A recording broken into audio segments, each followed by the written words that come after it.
Hey, Gargoyle Butterfly Wings 1.0. So before you paint anything, you want to prime, get it receptive to receive the paint.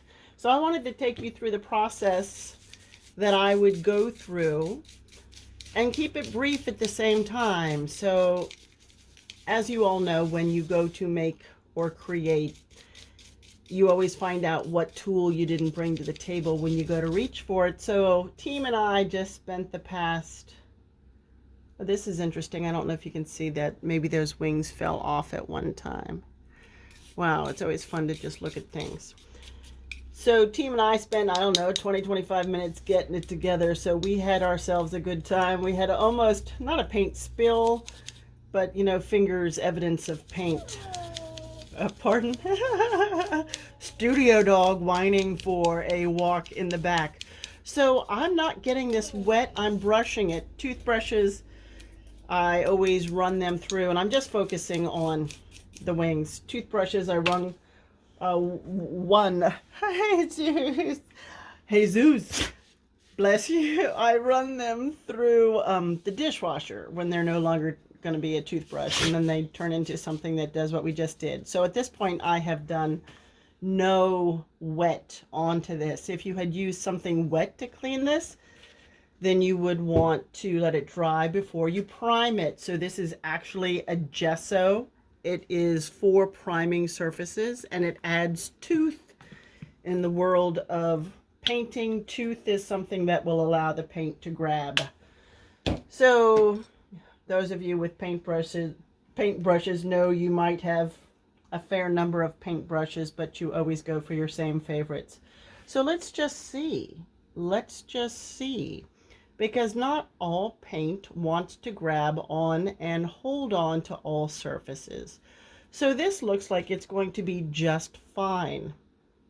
So of course I'll need to let this dry.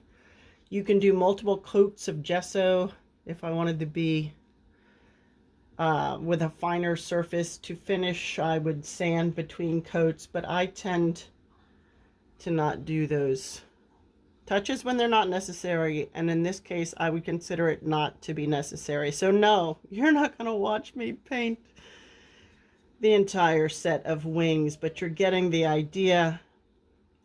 Keeping it smooth, because when my brush strokes are pretty clean from the get-go, it makes everything behind it cleaner. So every step you take it with what the next step is in mind. So one thing I forgot, remember I just told you, was to have, you'll find out what you're missing when you go to reach for it. I was looking for water to put and clean off my brush, but I can do this now, which is very cool and fun. What's going to stop you from doing art is that you have to set it up and take it down all the time. So don't do that. Find yourself a way to keep it set up. So we're going to, because I'm going to step back into this, not later tonight. I've been working all day, but tomorrow. So that is the start of the gargoyle. And then of course I'll have to treat, well, golly, now that I've cleaned the brush, let me see. And I can cover this open plate of gesso with a plastic cellophane and keep it fresh. Or once we hang up, don't you like how I said that? Once I hang up, I can just come in here and paint the dickens out of it and get it all done. Yeah, so that was no problem. No problem whatsoever. And then I'll come down each one of these and make sure all of my areas are covered. At this point, I'm doing nothing for the body of the gargoyle, but hey, right now we're doing really fine with what we got going. So when you're painting, wet wipes, pretend I have a container of water, and it is important to prime on a dry surface. Now, oyster shell, and I want to be careful because if I'm cleaning an oyster shell on top of my primer, my gesso, I'm going to get what drops off the oyster shell into Oh wow, this is a little piece. Is that a piece of lichen or something? So what I'm cleaning, not lichen, I guess it'd be water lichen. I'm cleaning a shell from the Chesapeake Bay. I was brought about 30 pounds of oyster shells recently, and the person who brought them to me said, those are pretty good painting shells. So before you put them in your front yard, go ahead and take a look at them.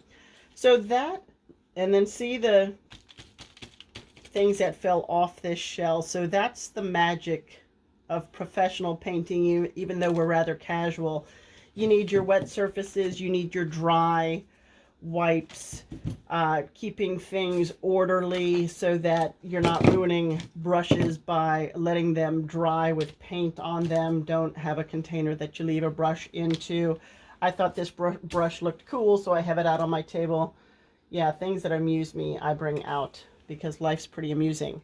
Now, over here, I've got my bees.